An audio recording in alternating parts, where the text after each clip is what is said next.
दिलाते हैं कि माता पिता तो आपको प्रत्येक जूनी में प्राप्त हो जाएंगे। पशु बनोगे वहाँ माता पिता, पक्षी बनोगे वहाँ माता पिता। लेकिन सतगुरु सेवा और बंदगी ये फेर मिलन की ना। पुण्यात्माओं, मनुष्य शरीर के अंदर ही ये वस्तु उपलब्ध हो सकती है। मनुष्य शरीर के अंदर ही परमात्मा प्राप्ति हो सकती है और मनुष्य शरीर प्राप्त प्राणी को ही सत्संग उपलब्ध हो सकता है। पुण्यात्माओं, सत्संग मिलना बहुत कठिन है। सत्संग उसे कहते हैं जिसमें सच्चा ज्ञान हो। बाकी सत्संग नहीं है। जिनके ज्ञान ऐसे बच्चों जैसे हैं तो क्या वो संत सत्संग करते हैं? जो अभी तक परमात्मा को निराकार बताया करते थे, क्या वो सत्संग करते हैं? वो झूठ बोला करते थे। अभी तक जो ब्रह्मा विष्णु महेश के माता पिता कहते थे इनके कोई माता पिता नहीं है, इनकी जन्म मृत्यु नहीं होती, तो क्या वो सत्संग किया करते? जो संत ये बताते हैं सतलोक में प्रकाश ही प्रकाश है, भगवान है ही नहीं, आत्मा उसमें जाकर के ऐसे लीन हो जाती है जैसे बूंद समुद्र में, तो क्या वो सत्संग किया करते? वो हमारा जीवन नष्ट करते थे और अपना भी जीवन बर्बाद किया करते थे, तो वो सत्संग नहीं थे। और भोले श्रद्धालु उनके द्वारा दिए गए वचनों को सत्संग जानकर निश्चिंत हुए बैठे थे। अब सत्संग आपको अब प्राप्त हुआ है या उन महापुरुषों ने सत्संग किया था जिनको परमात्मा मिले थे? परमात्मा की प्राप्ति के उपरांत जिन्होंने जो वचन बोले वो सत्संग था। उनमें कौन कौन से महापुरुष थे जिनको परमेश्वर प्राप्ति हुई? जो दास के नॉलेज में है उनमें से चंद महापुरुषों के नाम इस प्रकार हैं। आदरणीय धर्मदास साहिब जी, आदरणीय मुल्कदास साहिब जी, आदरणीय नानक साहिब जी, आदरणीय दादू साहिब जी, आदरणीय गरीबदास साहिब जी, गांव छुडानी, जिला झज्जर, हरियाणा वाले, आदरणीय गीसादास साहिब जी, गांव खेखड़ा, जिला मेरठ, उत्तर प्रदेश वाले। इन महापुरुषों ने जो परमात्मा प्राप्ति के बाद जो वचन बोले वो सत्संग था, और इनके अतिरिक्त जो वचन इन महापुरुषों की वाणी से मेल नहीं खाते वो सत्संग नहीं है। अब इन महापुरुषों ने क्या बताया है? अनंत कोट ब्रह्मांड का एक रति नहीं भारे, सतगुरु पुरुष कबीर हैं ये कुल के सिरजनहारे। ना सतगुरु जननी जने उनके माने बापे, पिंड ब्रह्मंड से रहित हैं नावा तीनों तापे। परमात्मा स्वयं भी आकर के क्या बताते हैं कि चारों युग में संत पुकारे, कूक कहा हम हेल रे, हीरे माणिक मोती बरसे ये जग चुगता डेल रे। पुण्यात्माओं, परमात्मा के गुणों में, परमात्मा की लीला में जो सदग्रंथों में वर्णित है, स्पष्ट किया हुआ है कि वो परमात्मा ऊपर सतलोक में रहता, सचखंड में। संत भाषा में उसको सचखंड कहते हैं और वेद भाषा में उसको रतधाम बोलते हैं। रतधाम मीन सतधाम, सतलोक कहो, सतधाम कहो। संत भाषा में परमात्मा की उपाधि सतपुरुष,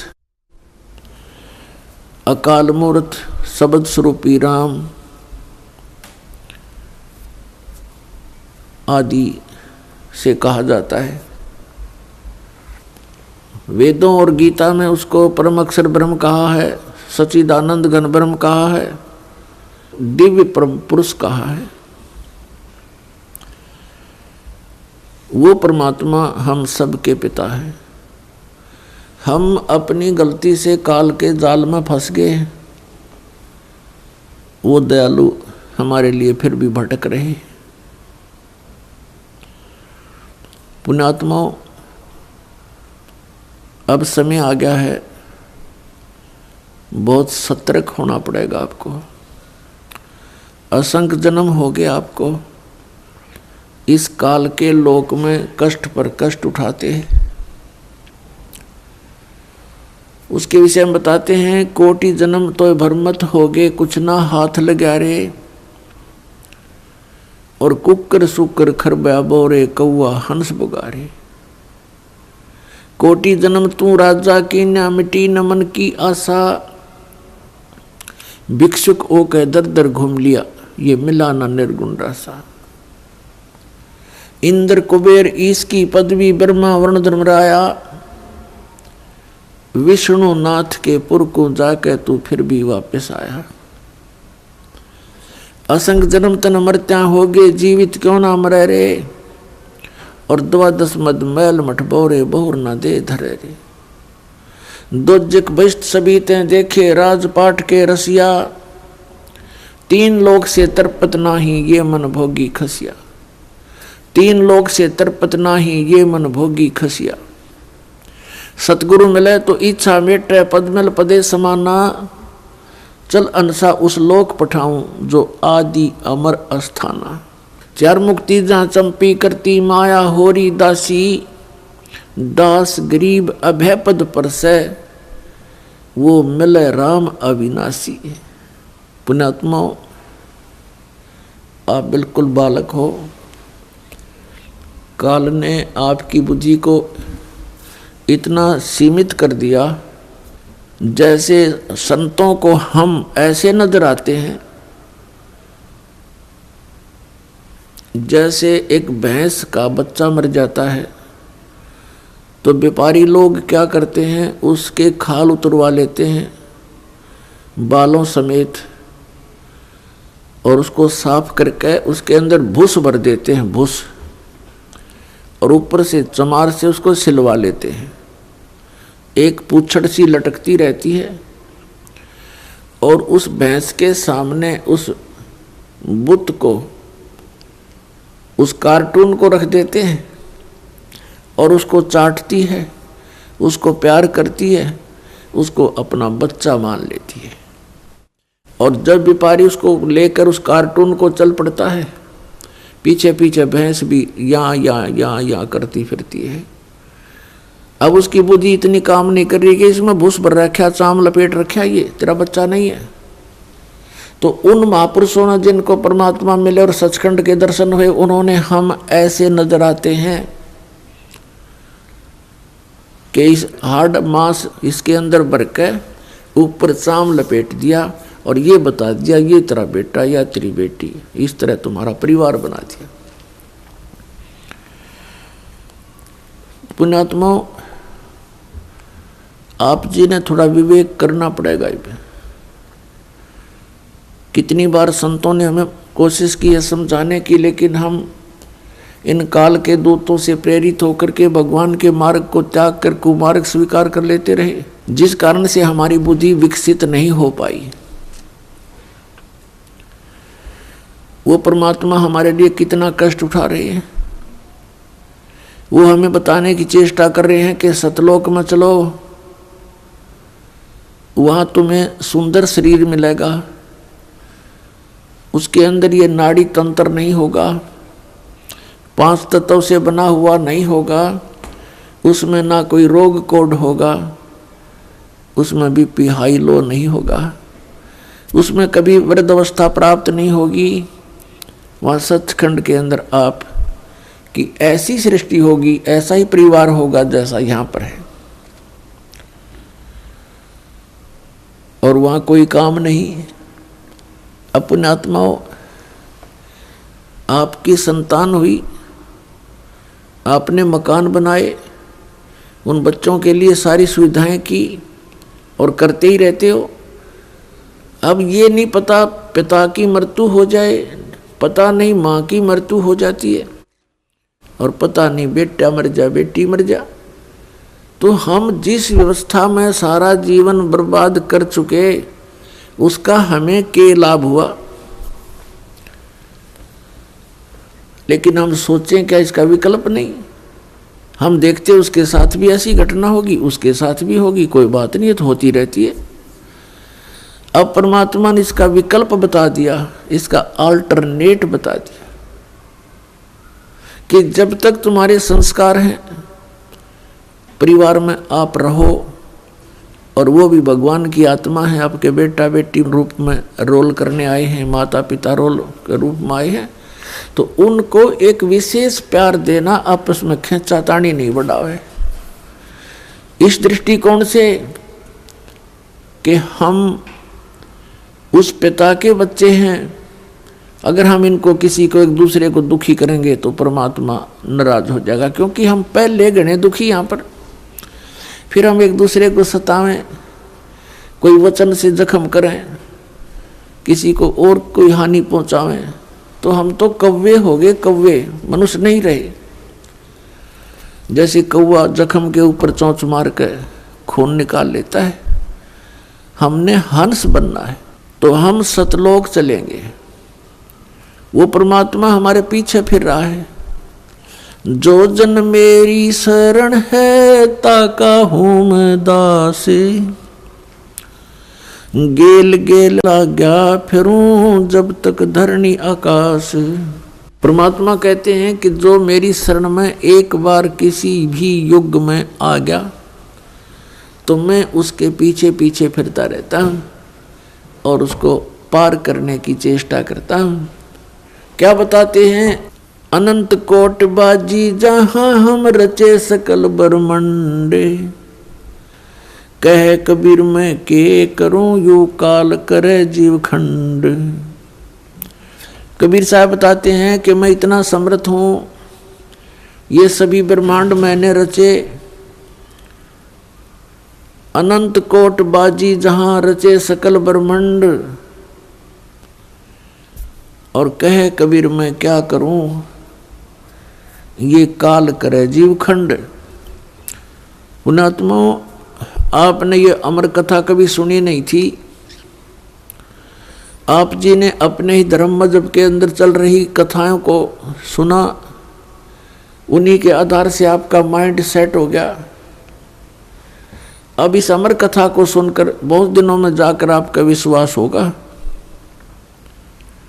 और जब आपको ये कथा समझ में आ जाएगी, उस समय देखना आपके मन की स्थिति क्या होगी। आप ऐसी स्थिति में हो जाओगे जैसे परगर पावना रह उठाए चित, जैसे दूसरे के घर में, दूसरे गांव में, रिश्तेदारी में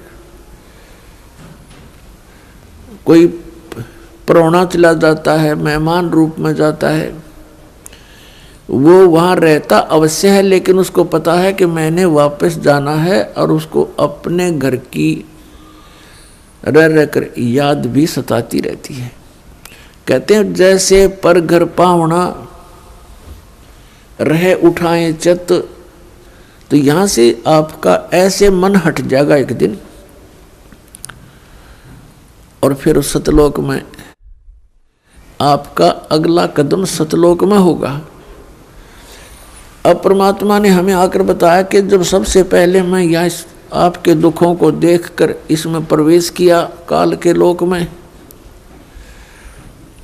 तो इस काल ने मेरा रास्ता रोकने की चेष्टा की, क्योंकि परमात्मा बताते मैं जोगजीत के रूप में था।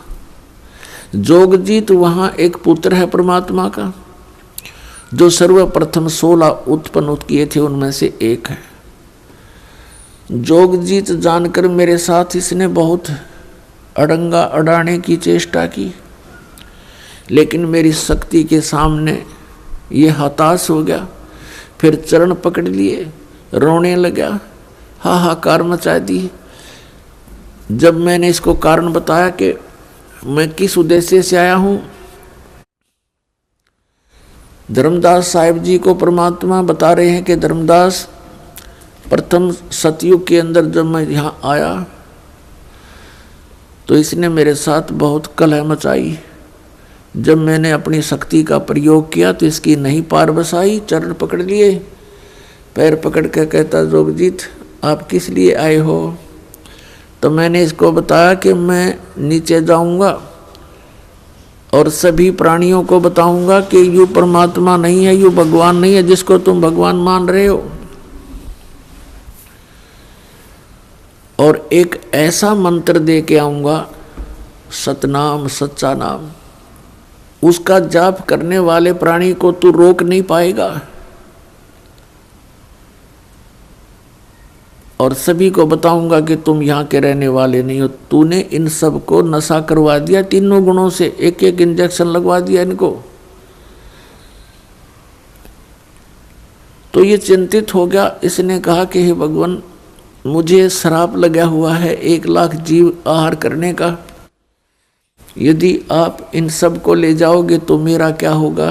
परमात्मा ने कहा कि अब मैं इनको नहीं छोड़ूंगा,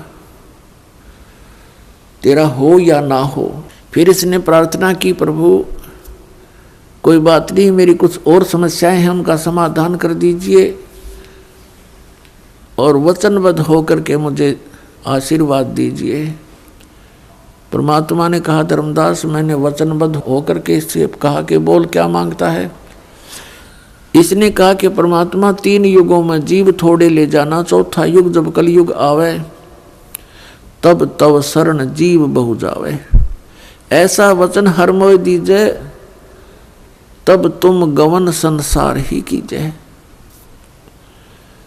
तो मैंने इसको कह दिया ठीक है, तथास्तु, कि ऐसा ही होगा। फिर इसने एक प्रार्थना और की थी कि परमात्मा जबरदस्ती ना करना हे बड़े भाई, क्योंकि जोगजीत रूप में खड़े थे परमात्मा और ये भी उन्हीं का भाई है। परमात्मा से, कबीर से उत्पत्ति हुई इस काल की ज्योति निरंजन की। और इसने कहा कि हे प्रभु, ए बड़े भाई, जबरदस्ती ना करना। जो आपके ज्ञान को स्वीकार करे वो आपका, और हमारे ज्ञान को स्वीकार करे वो हमारा। आप ज्ञान दे करके अपना बनाना, बाई फोर्स ना करना। वो तो मालिक को पता। अब यहाँ प्रश्न उठता है पुण्यात्माओं बहुत सी, क्योंकि हमारे अंदर बहुत युगों से ये अज्ञान ठुका हुआ है, भरा हुआ है खचाखच। ये सच्चे ज्ञान को टिकने नहीं देता। ना जाने कितनी शंकाएं उत्पन्न होती हैं। एक शंका तो ये उत्पन्न होगी कि भाई भगवान ने जानी जान, कहते हैं परमात्मा जानी जान है, अंतर्यामी है, सर्वज्ञ है, फिर क्या उनको पता नहीं था ये ऐसे ऐसे वचन मांगेगा। इसको वचन ना देते सतयुग में ही हमें वापस ले जाते। तो ये तो पुण्यात्मा मन की बकवाद हैं, इस तरह के विचार जो जिसके अंदर आते हैं। हम सतलोक में रहा ही करते। यदि हम ऐसे टिकने वाले होते तो पहले ही ना वहीं रहा करते थे। आवश्यकता ही नहीं थी हमें यहाँ आने की, फिर भगवान को यहाँ दुख उठाने की हमारे लिए।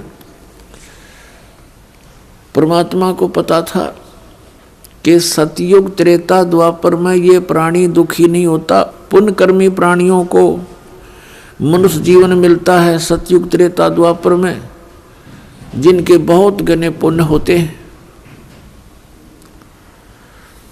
और वो सभी साधना भी करते हैं, मनमुखी साधना करते हैं, शास्त्र विधि त्याग कर भी साधना करते हैं। उनसे सिद्धियां प्राप्त अवश्य हो जाती हैं और उनके पूर्व प्रारब्ध कर्मों के आधार से, किस्मत में लिखे हुए पनों के आधार से उनको सुख होता है, शरीर स्वस्थ होता है। सतयुग में पिता से पहले पुत्र की मृत्यु नहीं होती, जो सबसे बड़ा जख्म होता है पिता के लिए। और पत्नी से पहले पति की मृत्यु नहीं होती, जो पत्नी के लिए बहुत बड़ा दुखदाई होता है। और बहुत लंबी आयु होती है, शरीर स्वस्थ रहता है, आहार बहुत ही अच्छा होता है, तो इस प्रकार जब पिछले पुण्यों से उसको लाभ होता रहता है, साधना गलत करता रहता है, पाप इकट्ठे होते जाते हैं, पुण्य अक्षीण होते रहते हैं, फिर उसका जन्म त्रेता में होता है। त्रेता में भी ऐसी सती थी लगभग रहती है। फिर द्वापर में होता है, हरे भरे वृक्ष होते हैं, सब जगह जंगल होते हैं, फलदार वृक्ष होते हैं, समय पर वर्षा होती है। तो इस प्रकार ये सोचता रहता है कि जो साधना पूजाएं मैं कर रहा हूँ इनसे मुझे लाभ हो रहा है, अज्ञानता के कारण। तो परमात्मा के ज्ञान को जो पहले वाले साधना से बिल्कुल हटकर होता है उसको ये प्राणी बिल्कुल स्वीकार नहीं करता। अब कलयुग के अंदर ये प्राणी बिल्कुल कर्महीन हो जाता है, पापों की गठड़ी बांध लेता है और पुण्य इसके पास रहते नहीं। ये साधनाएं भी करता है और लाभ कति होता नहीं, या तो नास्तिक हो जाता है या फिर दुख को भोग कर ही अपना जीवन पूरा करता है। और उन अज्ञानी संतों ऋषियों ने, उन्होंने सतयुग के अंदर जो साधनाएं की, अब उनको वो मार्ग मिला नहीं, यह सतनाम उनको प्राप्त हुआ नहीं जो पाप नाश करता है। और जिस कारण से उन्होंने अज्ञान सिद्धांत बनाकर समाज में प्रवेश कर दिया कि कर्म तो भोगना ही पड़ता है, प्रारब्ध में लिखा हुआ तो भोगना ही पड़ता है, इसको कोई चेंज नहीं कर सकता, इसमें कोई परिवर्तन नहीं हो सकता। तो पुण्यात्माओं, हम परमात्मा की खोज इसलिए करते हैं, परमात्मा को इसलिए खोजते हैं कि हमारे जीवन में कोई कष्ट आवे तो वो टल जावे और हमारा कल्याण। कल्याण की तो बहुत बाद में समझ में आती है, पहले तो यही रहता है कि मेरे बच्चे सुखी रहें, मैं स्वस्थ रहूं, कोई ऐसी दुर्घटना मेरे जीवन में ना घटे जो मुझे पीड़ादायक हो। इसलिए हम परमात्मा की खोज में संतों के पास जाते हैं और ये भी हमें मालूम है कि संतों के पास ही उसका समाधान होता है। और ये भी हम सुना करते कि परमात्मा ना जाने किस बेस में आ जा, तो वो परमात्मा कबीर साहब है, वो ना जाने क्या रूप बना करके और कब कहाँ प्रकट होता है और हमारे लिए भटकता रहता है, हमें समझाने की चेष्टा करता है कि तुम इस झूठे सुख को सुख कहे ये मान रहा मनमोद, ये सकल चबीना काल का कुछ मुख में कुछ गोद। तो पुण्यात्माओं, परमात्मा ने प्रोमिस कर रखा है और इसने भी प्रोमिस कर रखा है काल भगवान ने कि कलयुग में जब कितने जीव ले जाना, लेकिन इसमें ज्ञान आधार बनाना। तो पुण्यात्माओं, अब बुद्धिमान समाज हो गया है, इस ज्ञान से अब आप बालक नहीं रहोगे। परमात्मा के प्रयत्न को गहराई से सोचना, वो क्यों भटक रहे हमारे लिए सतलोक न छोड़ के, क्योंकि हम उनके बालक हैं, हम उसकी आत्मा हैं। और इनको काल इसलिए परेशान कर रहा आप जी को कि जितना मैं इनको सताऊंगा उतना ही वो दुख पावेगा। अपने आत्माओं, आप बालक हो, ये हमारे साथ क्यों प्रतिशोध ले रहा कि इसने वहां पहले तो तप करा, फिर तप करा, फिर तप करा, 3 बार, उससे इसने 21 ब्रह्मांड प्राप्त किए, फिर 5 तत्व 3 गुण परमात्मा ने इसको दे दिए कि ले जाओ खेल खिलौनों से। फिर हम इस पर आसक्त हो गए, हम परमात्मा को भूल गए, अपने भगवान से मन हटा लिया, जो हमें सब सुविधा सब सुख देवा था उससे मन हटा करके एक हीरो की तरह हम इसको चाहने लग गए, जिस कारण से हम भगवान के दिल से उतर गए। और देखो सेब कितना अच्छा फल होता है, यदि वो सेब खराब हो जाता है तो वो दुकानदार उसको रखता नहीं, उसकी आत्मा बहुत दुख पावे। एक सेब खराब हो गया, बार फेंकना पड़ा कूड़े में, तो हम वहाँ खराब हो गए थे भाई बच्चों। तो परमात्मा का आत्मा बड़ी दुख पाई कि ये औरों ने भी खराब करेंगे यहाँ पर, इसलिए हमें हमारी ही इच्छा से इनके साथ भेज दिया कि तुम जाओ फिर यहाँ से डेलो टिंडेस के साथ जाके। अब इसने फिर अलग ब्रह्मांड के अंदर परमात्मा ने व्यवस्था की, एक जिस आत्मा ने सबसे पहले स्वीकृति दी थी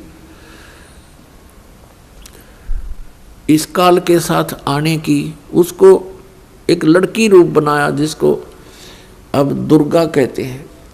उसके अंदर हम सभी को बीज रूप में भर दिया और उसको शब्द शक्ति दे दी कि बेटी तू जितने जीव कहे यू काल उत्पन्न कर देना, वचन से बोल देना, उतने प्रकट हो जाएंगे।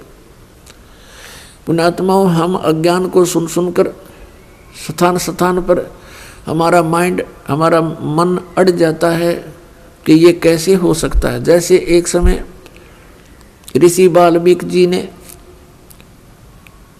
एक कुशा से डाब से पुत्र बना दिया था सीता के लिए और पालने में लुटा दिया बना करके। सीता जब कपड़े धोकर आई तो पुत्र को देखकर पूछा, पिताजी ये पुत्र किसका है? कि बेटी क्या बात, आपका नहीं है? कि मैं तो पुत्र को साथ लेकर गई थी कपड़े धोने के लिए। ऋषि जी ने सोचा था कि लड़की के बच्चे को कोई उठा ले गया है, जंगली जानवर वारो रो मर जाएगी, इसलिए उसने एक लड़का उत्पन्न कर दिया है जिसका नाम कुश रखा और लव सीता से उत्पन्न हुआ था श्री राम के सहयोग से। तो कहने का भाव ये है कि उस ईश्वरीय शक्ति को थोड़ी बहुत संग्रह करके ये ऋषि लोग भी चमत्कार दिखा देते हैं और वो तो परमात्मा के पास तो ये चमत्कार थोक के भाव के हैं। तो ये अलग ब्रह्मांड में जब रखा तो दुर्गा के साथ इसने दुर्व्यवहार करना चाहा। दुर्गा ने इसे बहुत प्रार्थना की कि मेरे से ये जुल्म ना कर, तू मेरे पास वचन शक्ति है, मैं जितने जीव तू कहेगा मैं उत्पन्न कर दूंगी। पिता ने वचन दे रखा, इसने नहीं माना, बकवाद करी, उसके साथ जोर जबरदस्ती करनी चाहिए तो लड़की ने उसके पेट में शरण ले ली सूक्ष्म रूप बना के। तब परमात्मा ने जोग जीत रूप में आके उस ब्रह्मांड में इसको कहा था कि आज से तुझे एक श्राप लग गया, 1 लाख मानव शरीरधारी प्राणी जीव खावेगा, 1.25 लाख उत्पन्न करेगा। और लड़की को उसके पेट से निकाल दिया, पेट चीर के हाथ से वचन से ऐसे नाखून मार दिया पेट पर और वचन से वो बाहर आ गई। फिर एज इट इज वचन से अपने आप जख्म भर गया। तो परमात्मा की शक्ति पुण्यात्माओं पर बल है। हम आध्यात्मिक मार्ग से कोसों दूर हो गए, इसलिए हमने इन परमात्मा की लीलाओं पर अविश्वास शीघ्र हो जाता है। लेकिन अब अविश्वास ना करके विश्वास पूर्ण करो। तो वहाँ क्या कहा, तब इसको आदेश सुना दिया कि तू निकल जा अपने 21 ब्रह्मांड लेकर यहाँ से। आदेश सुन ले पिताजी का और निकल जा यहाँ से 21 ब्रह्मांड समेत। इसने फिर बहुत हाथ जोड़े, पैर पकड़े, मेरे से गलती होगी, मुझे रख लो यहीं पर, मुझे दूर ना भेजो। लेकिन परमात्मा ने इसकी एक नहीं सुनी और इसको वहाँ से यहाँ फेंक दिया 16 शंख कोश की दूरी पर। नील पद्म शंख 16 शंख कोश, 1 कोश लगभग 3 किलोमीटर के आसपास होता है। इतनी दूरी पर आ गया ये सतलोक से इसका पूरा विमान 21 ब्रह्मांड का। तो इसने उसके बाद से परमात्मा से प्रतिशोध लेने के उद्देश्य से हमें या इतने दुख देता है कि एक पल भी चैन से ना टिक सके, सांस ना ले सके। अब देखते हो पुण्यात्मा हो, पशु पक्षी ये कितने कष्ट उठाते हैं। आप देखते हो मनुष्य जीवन में कोई सुखी है? इस झूठे सुख को सुख मान बैठे हैं हम। और परमात्मा हमें याद दिलाते हैं आकर के कि तुम काल के जाल में हो। आप जी को इसने मिसगाइड करके इतना ही सीमित कर दिया आपकी बुद्धि को, संतानों उत्पत्ति को ठीक कर लेना सारा जीवन, ये सोच करके बुढ़ापे में सुखी होऊंगा मैं, बुढ़ापे में मेरा जीवन ठीक कट जाएगा, बढ़िया कोठी बना दूं, बच्चों को सुखी कर दूं, गनाए धन बना दूं। अपने आत्मा बुढ़ापे तक, पहली तो ये बात है कि बुढ़ापे तक आप रहोगे कि ना रहोगे, वृद्धावस्था तक। और वृद्ध अवस्था होने के बाद फिर सुख कहाँ से? वृद्ध अवस्था में सपने में भी सुख नहीं है। तो हमारी सारी ही सोच इस टाइप की थी जो हमें केवल दुख दे सकती है, सुख नहीं।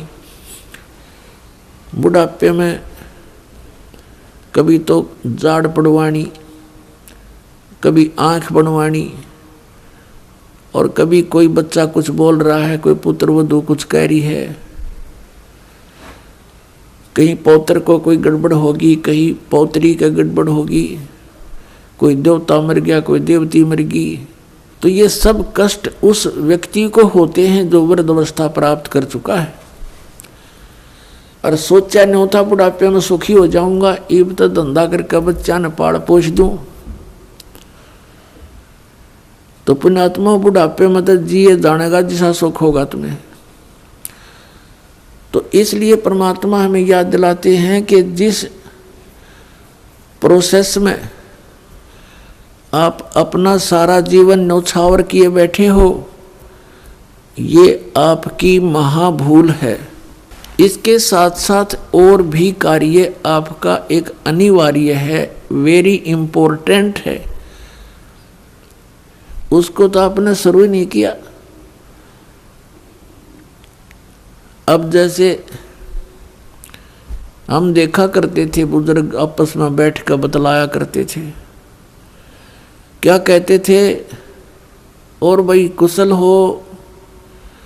तो वो कहता था मौज हो रही है, कत्ती ठाठ हो गए, 2 बेटे थे 2 बेटी, सबका विवाह कर दिया, पुत्र पर भी पुत्र हो गया, पुत्रियों पर भी पुत्र हो गए, और बस मेरा तो जीवन सफल हो गया। अब बेशक उठा ले भगवान मने, मुझे बेशक उठा ले परमात्मा, मेरा काम पूरा हो गया। अब इस तत्व ज्ञान की रोशनी में पता चला कि खाक पूरा हो गया तेरा समय, जीवन कहाँ से सफल हुआ? जीवन तो बर्बाद हो गया आपका। और जो कुछ भी आपको प्राप्त हुआ ये तो पूर्व प्रारब्ध में आपका लिखा हुआ था, आपका किया हुआ नहीं, आपका चाहा हुआ नहीं। जैसे संतान होते ही एक ऐसी हमारी मन में काल ने ऐसी प्रेरणा कर रखी है कि हे भगवान बच्चा हो और पुत्र हो, पहला पुत्र हो फिर पुत्री वैश्यक हो जा। ऐसी टेंडेंसी श्लोक वेद से हमारी बनी हुई है जो बिल्कुल व्यर्थ है। अब विवाह हुआ, प्रथम लड़की होगी, फिर सोचा ये भगवान दूसरा तो पुत्र होना चाहिए, दूसरी भी कन्या होगी, फिर कहा हे भगवान तीसरा तो पुत्र हो, तीसरी भी कन्या होगी, चौथी आशा पुत्र की थी, चौथी भी कन्या, पांचवी भी कन्या होगी। तो क्या आपका किया हुआ या आपका चाहा हुआ? नहीं, जो आपकी किस्मत में था वही आपको मिला। तो आप कहते हो कि मेरा जीवन सफल हो गया, ये तो आपका होना ही था। आपने जो इस जीवन में एक इम्पोर्टेंट कार्य और करना था, अनिवार्य कार्य करना था, वो तो तुमने स्टार्ट भी ना किया।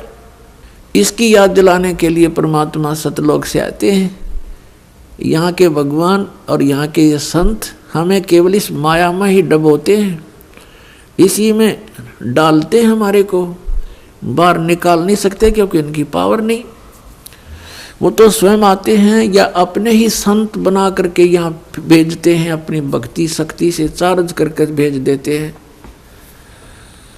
और फिर वो संत ये काम किया करते हैं। नहीं, आम संत की कोई औकात नहीं जो काल के सामने इस प्रकार का कोई कदम उठा ले। अब क्या बताते हैं परमात्मा, हम सुल्तानी नानक तारे दादू को उपदेश दिया, जात जुलाहा भेद न पाया वो काशी माहे कबीर हुआ। गोता मारू स्वर्ग में जा बैठूं पाताले, गरीबदास ढूंढता फिरूं अपने हीरे मोती लाले।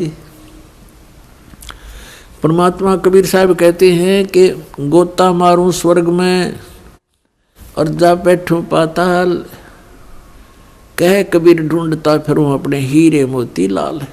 अब जैसे आपको कल सत्संग के अंदर दिखाया था, रूबरू करा था उन पवित्र सदग्रंथ वेदों से। उसमें क्या लिखा कि परमात्मा ऊपर ध्युलोक यानी तेजो में शरीर में और तेजो में लोक में राजा के समान विराजमान है, और वहां से गति करके नीचे आता है और बहुत अत्यंत गतिशील पदार्थ के समान, जैसे आकाशीय बिजली गिरती है नीचे बहुत स्पीड से, ऐसे परमात्मा सतलोक से गमन करके चल के यहाँ आते। तो वो परमात्मा अच्छी आत्माओं को मिलते हैं, उनको उपदेश करते हैं, तत्व ज्ञान से परिचित कराते हैं, अपने से परिचित कराते हैं। तो उन महापुरुषों ने जो ज्ञान दिया वो परमात्मा से प्राप्त ज्ञान दिया। उनमें से अब्राहिम सुल्तान अधम भी एक महापुरुष हैं। अब्राहिम सुल्तान अधम ये कौन थे?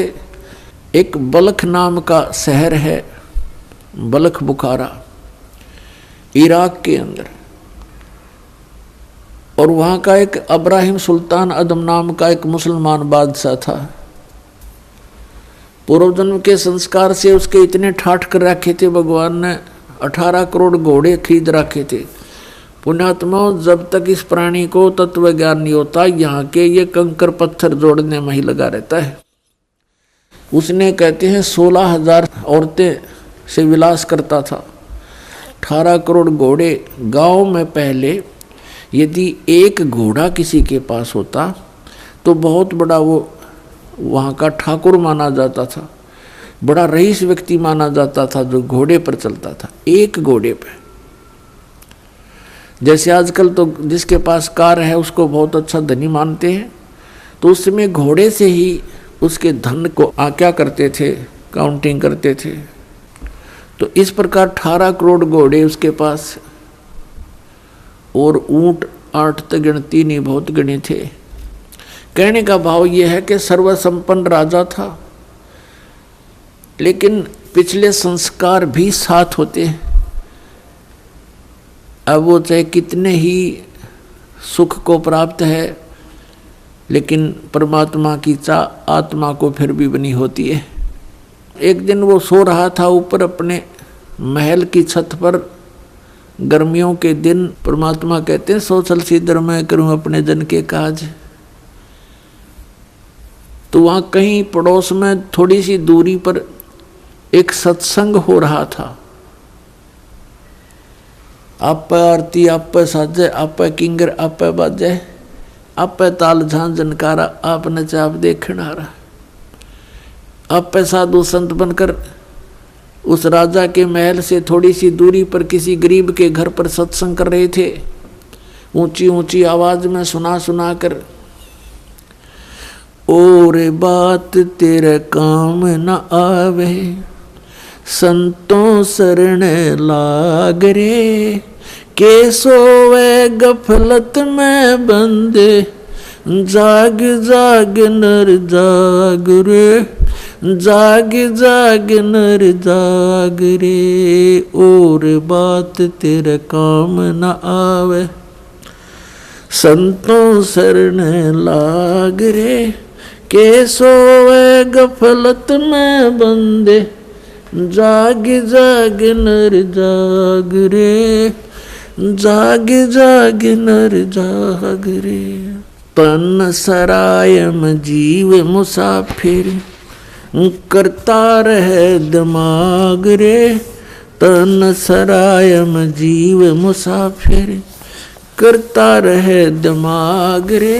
रात बसेरा कर ले डेरा, चले सवेरा त्याग रे, चले सवेरा त्याग रे। और बात तेरे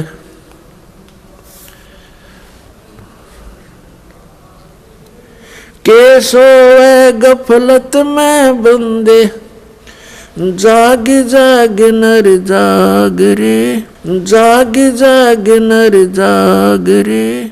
इस तन सरायम जीव मुसाफिर, करता रहे दिमाग रे, इस तन सराय में जीव मुसाफिर करता रहे दिमाग रे। रात बसेरा कर ले डेरा चले सवेरा त्याग रे, चले सवेरा त्याग रे। और बात तेरे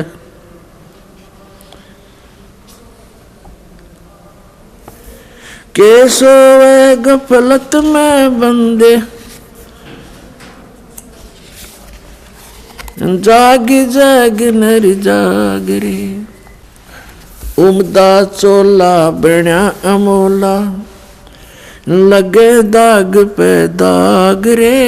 उमदा चोला बण्या अमोला लगे दाग पे दाग रे।